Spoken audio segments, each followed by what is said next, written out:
The Democrats in our media get very, very angry when they think a foreign government's interfering with our election, even when they're not. They get very, very angry when they try to claim that Donald Trump was working with Vladimir Putin to get elected president, which he never did. They built an entire Russia collusion story, an investigation, criminal investigation. 2.5 years of media around the idea that Donald Trump colluded with Russia to win the election.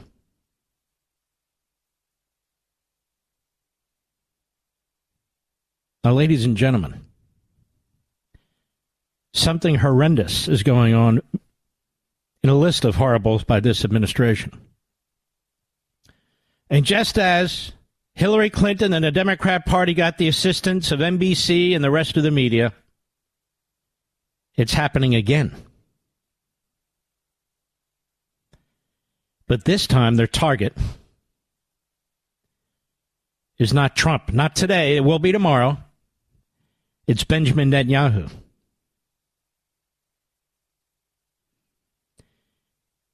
Biden, Blinken, Obama, Andrea Mitchell, Jake Tapper, Bernie Sanders, all colluding to destroy the state of Israel by decapitating the elected government there, Benjamin Netanyahu, who they've also tried to put in prison, replacing him with somebody who will in effect be a puppet to the Democrat Party, the media, and the Biden administration. They're doing all of this through leaks to the media, and they're doing this behind the scenes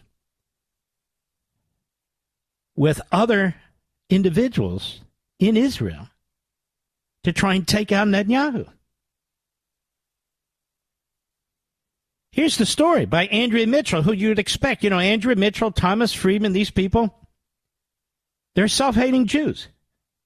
But even more, they're mouthpieces for pro-Hamas,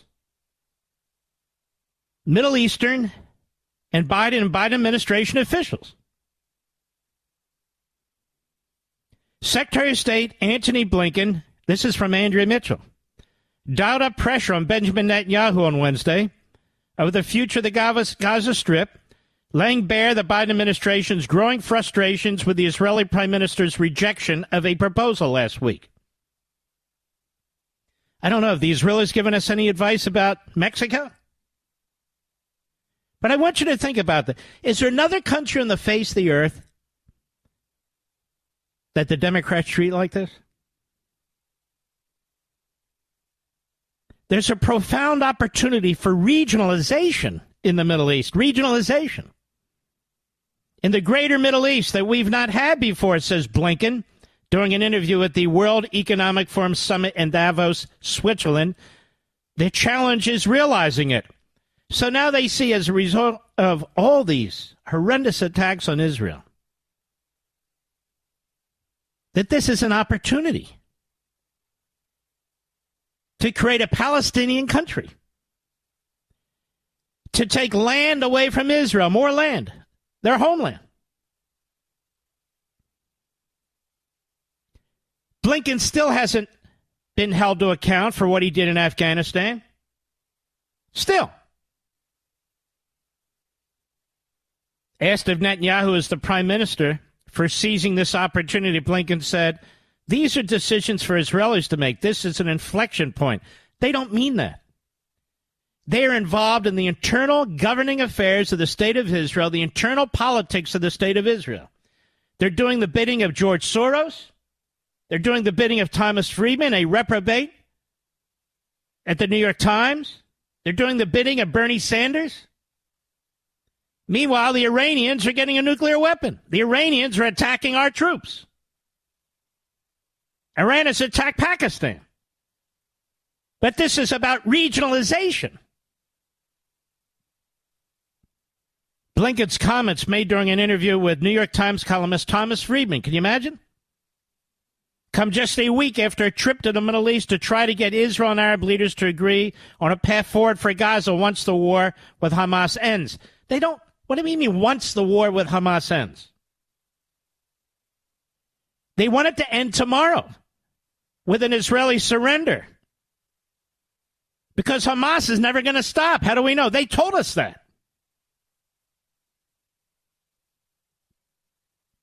The Biden administration and Netanyahu's divisions over Israel's handling of its war with Hamas, as well as the Israeli leaders' refusal to consider U.S. proposals for a post-war Gaza. The U.S. proposals with an S, the U.S. proposal is to give it to the Palestinians, who in turn will vote in Hamas.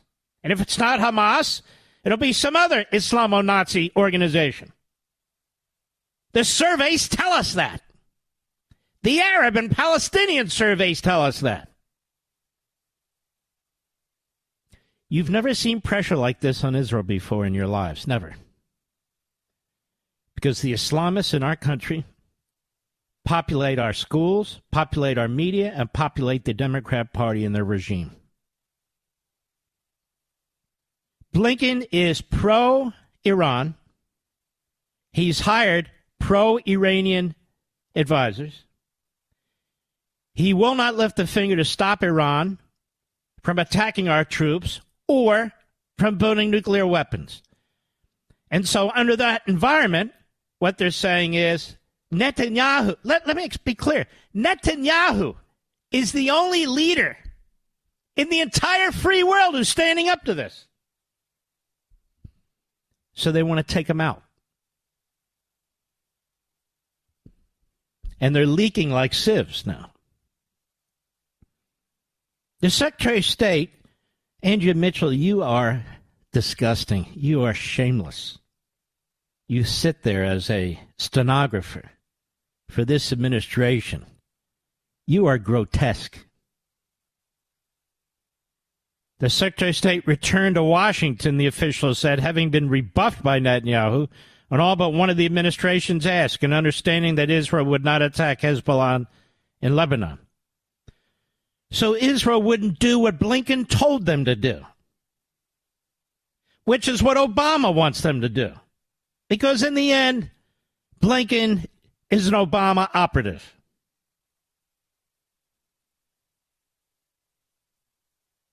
Goes on.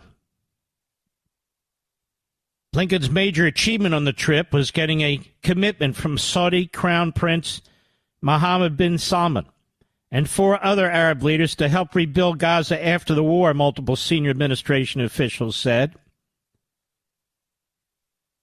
The Arab leaders are agreed to support a new reformed Palestinian government to secure Gaza, the officials. What the hell does that mean? What does that mean? A reformed government? Well, if they're a quote-unquote democracy, they're not going to elect a reformed government. The peaceful, moderate Palestinian citizens, when they vote for terrorists. Every damn time.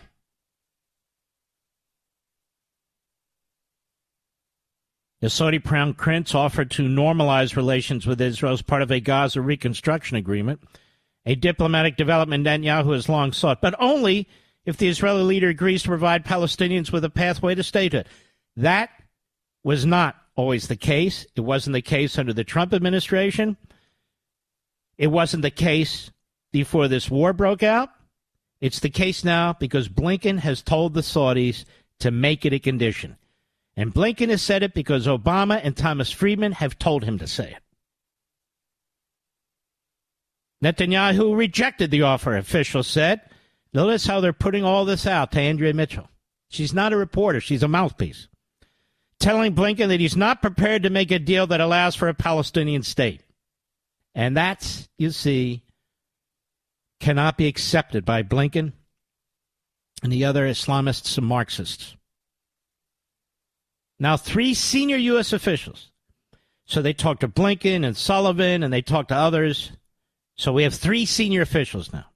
Say the Biden administration is looking past Netanyahu to try to achieve its goals in the region. Several senior U.S. officials told NBC News that Netanyahu, quote, will not be there forever.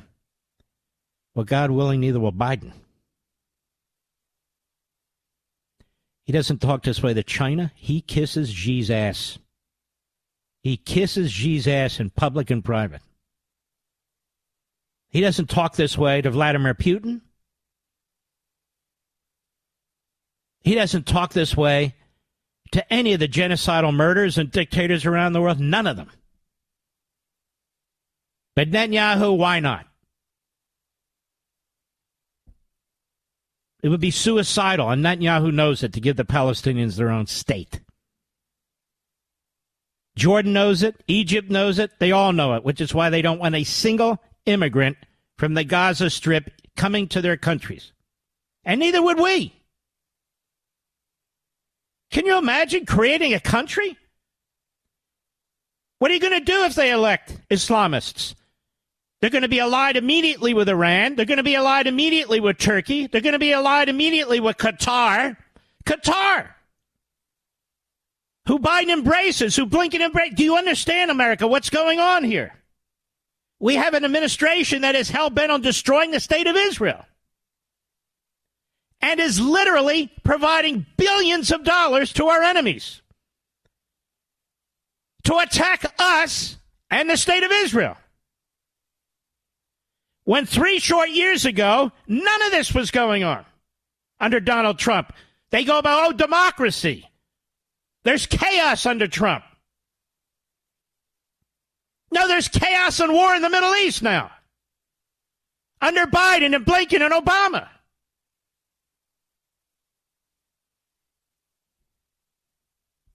Blinken told Netanyahu that ultimately there is no military solution to Hamas, according to the officials leaking, and that would be Blinken, and that the Israeli leader needs to recognize that, or a history will repeat itself and violence will continue. But the officials said Netanyahu was unmoved. Thank God. Netanyahu needs to try and protect his people. It's amazing. The attack happens on October 7th, and the media and the Democrats blame Netanyahu for not being prepared. Yet all the intelligence information didn't rise to the top, and even if it did rise to the top, it wasn't his government there. It was the very government there that Biden is trying to reinstall by interfering in the state of Israel's governance. He won't even secure our own border, that dumb bastard. That's right, I said it. They use Hitler, I'll use that. The official said the Biden administration is trying to lay the groundwork, ready? For other Israeli and civil society leaders in anticipation of an eventual post-Netanyahu government. They are trying to coalesce the radical left in Israel, the minority left-wing parties that do not have the support of the Israelis. The media in Israel, like this fool Barak, who hides behind Axios, Ehud Barak, Mr. Jeffrey Epstein, Lapid, former television face, who will do whatever Biden tells him to do. He just wants to be prime minister. It's incredible. Blinken also met individually with members of Netanyahu's war cabinet and other Israeli leaders, including opposition leader and former Prime Minister Yair Lapid.